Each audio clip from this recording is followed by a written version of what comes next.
Welcome to my channel, Kambusdar. Ngayon naman po ay aking i-picture yung aking hydroponic planting sa pechay. Ito po nakalagay ito sa mga improvised container ng Coke at saka Skyflake.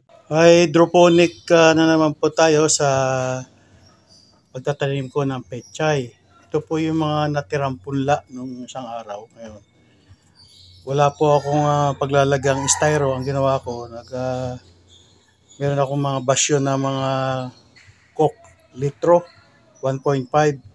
Ino-improvise ko pong gumawa ng planting container para dito. Pinutulan ko po yung Coke, yung basyo ng Coke. At gagawin ko po para makatipid. Napaka mahal po ng styro. Yan po. 300 po yan, 9 holes lang. Ngayon, gumawa po ako ng improvise na mga Coke container na gamit na bakante na o wala nang laman. Kaya ganito po ang ginawa ko, pinutol ko yung pinaka puno o liig para diyan ko ilagay yung aking mga tatanim na mga natitirang mga seedlings o punla ng pechay na hydroponic. Ngayon po, ang gagawin ko, nilagay ko na po, in shortcut po, naglagay na po ako ng nutrient. 1 litro po yan. Ang composition po niya ay 5 ml na mga nutrient solution, 1 and 2, tig 5 mg po. Minix ko po yan ng tubig na 1 liter. Ayan po. Mix ko po yan. Pagkatapos, tatransfer ko na po yung natitira kong punla na pechay. Yung pong itong mga nakatanim na ito, aking experiment, siyam hole, siyam na butas lang po ito ng styro cups. Tapos, nag-improvise din po ako, nakakita ko dito sa bodega o itatapon ng mga container ng biskwit. Ayan po, sunflower biscuit crackers. Pinutasan ko po yan, tapos nilagyan ko ng punla, ng transferring na po ito. Nasa stage na po ng transferring of plant ng hydroponic na pechay. Yan po. Ayan. Ngayon, ito yung sa styro, ito yung sa improvise ko ng mga container ng biscuit. Ayan po, binutasan ko, meron ako ng 4 na holes, 2 kaya 8. Tapos, nag-try ako ng isang araw na magpunla sa container, kaya gumawa na rin, naghanap po ako ng mga container ng Coke. Bakante, ito na nga po yung aking ginagawa ngayon.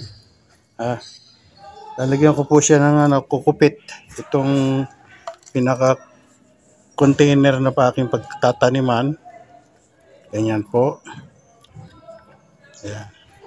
Ito po ay may butas yan, para pag tubog ko dito, ayan, yan po, ayan.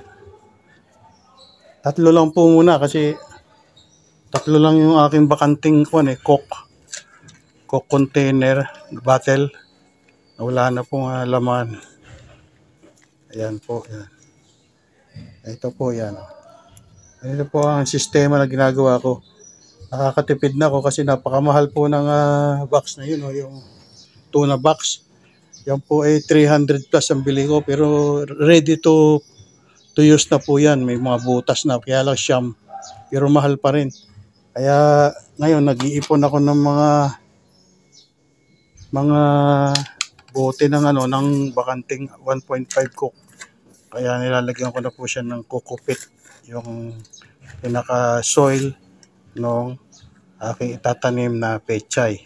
May mga naiwan pa po akong mga punla. Ayan.